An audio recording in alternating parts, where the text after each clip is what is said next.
What's up, guys? So I've been wanting to talk about this for a minute. Let's talk about cancel culture. So unless you've been sleeping under a rock or you just don't have any media or internet access whatsoever, you know what cancel culture is probably, and you've seen it happen. Yeah, let me explain it real quick. So basically, in cancel culture, a celebrity or somebody in the public eye does something we would consider incredibly bad, or they just did something crazy, or even it might not even have to be wrong in certain cases. It could just be something that it could just be they just go against a social norm or something the culture really values, and they get canceled. So when you get canceled, pretty much a celebrity's their reputation is pretty much destroyed.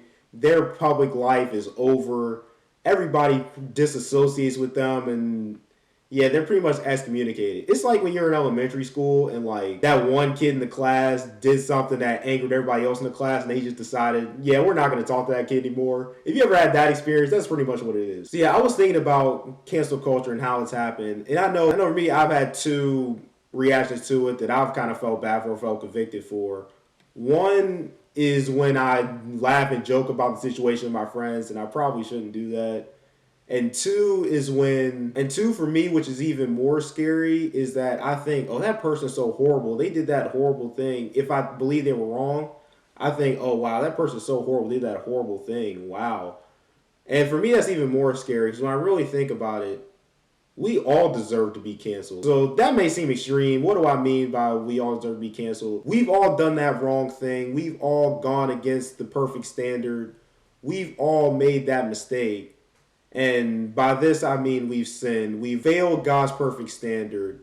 We've gone against his culture of perfection and sinlessness, if that's a word, because God cannot be in the presence of sin. We've all done that thing where God deserves to cast us away, excommunicate us, shame us, but he doesn't do that. And then even further than that, because someone still had to pay for God's wrath, God sent his son. He sent his son Jesus, who didn't deserve the punishment that we did, who didn't deserve all that because he was perfect.